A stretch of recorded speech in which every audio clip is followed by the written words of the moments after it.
আমার নাম রাইসা তসলিম। কবিতা সরস্বতীর দস্যি মেয়ে অপূর্ব সৎপতি।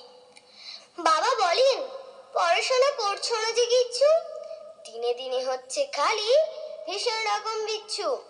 স্যার বলেছেন বাড়ির পড়া না করলেই মারবো। বলো তো মা, এত পড়া কেমন করে পারবো? গুরুজনের আদেশ যখন, পারবো কি আর ফেলতে? কিন্তু বলো বিদ্যা দেবী, সময় কখন খেলতে? দিচ্ছি নাকি দারুণ ফাঁকি, রয়েছে বাকি পড়ার বই।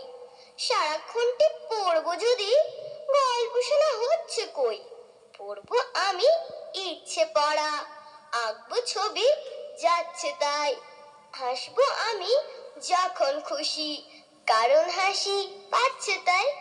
জ্ঞানী গুণী অনেক মেয়ে আছে তোমার সরস্বতী, একটা